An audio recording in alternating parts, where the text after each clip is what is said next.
జాగ్రత్తగా లేకుంటే జేబుకు చిల్లిపడుతుందని గ్రామీణులు ఆర్థిక అక్షరాస్యతపై అవగాహన కలిగి ఉండాలని ట్రీ సేవా సంస్థ ప్రెసిడెంట్ షేక్ నవరాజ్ కోరారు. మండలంలోని అమ్మవారిపాలెం ఎస్ఏ కాలనీలో ఆర్బీఐ వారి సౌజన్యంతో పొదలకూరుకి చెందిన ట్రీ స్వచ్ఛంద సేవా సంస్థ బ్యాంక్ ఖాతాదారులకు ఆర్థిక అక్షరాస్యత, సైబర్ మోసాలపై అప్రమత్తతపై అవగాహన సదస్సు నిర్వహించారు. బ్యాంక్ సేవలు, ఆర్థిక మోసాలపై అవగాహన కల్పించారు. ఈ కార్యక్రమంలో భాగంగా పలు రకాల బ్యాంక్ పథకాలు, సేవలపై సంపూర్ణ అవగాహన కల్పిస్తూ ప్రదర్శించిన గోడ పత్రికలు చూపర్లను ఆకట్టుకున్నాయి.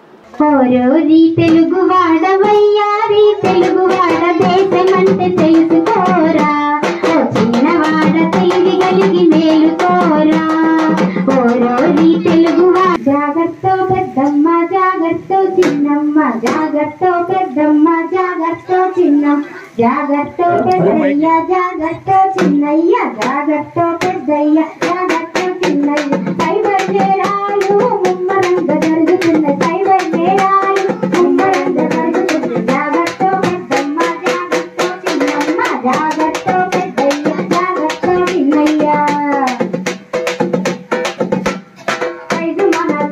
మొహం తెలియని వాళ్ళకి ఎట్టి పరిస్థితుల్లో ట్రాన్స్ఫర్ చేయొద్దు.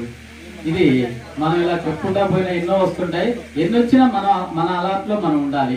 ఇది డబ్బులతో ట్రాన్సాక్షన్ కాబట్టి ఎంత చూస్తున్నా ఇక్కడ చూస్తున్న ప్రతి ఒక్క మన జరిగినటువంటి ఇన్సిడెంట్స్ అన్ని మన పోస్టర్ రూపంలో ఇక్కడ డిస్ప్లే చేస్తున్నారు. వాళ్ళ చేతికి మాత్రం ఇవ్వద్దు. రెండోది, ఆ కార్డు తిరిగి తీసుకునేటప్పుడు మన కార్డే మనకు వచ్చిందా లేదా చెక్ చేసి తీసుకోండి.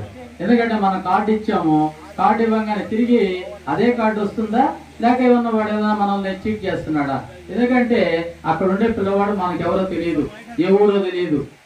ఇంకోటి ఇంకోటి కొత్త ట్రెండ్ ఏంటంటే, సార్ నా చేతిలో డబ్బులు ఉన్నాయి, అకౌంట్ లో డబ్బులు లేవు, కాస్త డబ్బులు ఏమైనా ట్రాన్స్ఫర్ చేస్తారా, క్యాష్ ఇస్తాను సార్. ఇస్తాడు, కానీ ఆ క్యాష్ ఒరిజినల్లో డబ్బులు కొట్టేస్తారు. కాబట్టి ప్రతి ఒక్కరూ ఈ సైబర్ నేరాల పట్ల ఎస్పెషలీ మనం ఏదన్నా చూస్తునేటప్పుడు, ఇంకొకటి మనకి రెగ్యులర్ గా వచ్చే ప్రైస్ కన్నా ఏ వస్తువైనా తక్కువకు వస్తుందంటే మాత్రం ఎట్టి పరిస్థితుల్లో దాన్ని మీరు క్లిక్ చేయొద్దు. చూస్తారు ఆ వస్తువు 10 రూపాయలు ఉంది, ఈడ 2 రూపాయలకి వస్తుందని పెడతాడు. దాన్ని మాత్రం మీరు అలాంటివి మాత్రం ఎట్టి పరిస్థితుల్లో నమ్మొద్దు. ఎందుకంటే మన యొక్క ఆశ వాడికి వల్ల మనం ఎంత ఆశపడతామో మనల్ని తొందరగా ట్రాప్ చేస్తాడు. కాబట్టి రేట్ అనేది మరీ తక్కువగా ఉందని మాత్రం ఎట్టి పరిస్థితుల్లో మీరు ఎప్పుడైతే దాన్ని క్లిక్ చేయొద్దు. ఎందుకంటే మనం ఫోన్ చూస్తూ ఉంటాము, మనకి అనేక రకాలైన యాడ్స్ వస్తుంటాయి. ఇదిగో పలానా టీవీ ఇదిగో 2000కి ఇచ్చేస్తున్నాడు అంటాడు. యాక్చువల్ గా 2000కి ఇవ్వదగిన టీవీ ఉందా? ఒక్కసారి మనం కూడా మనం ఆలోచించుకోవాలి.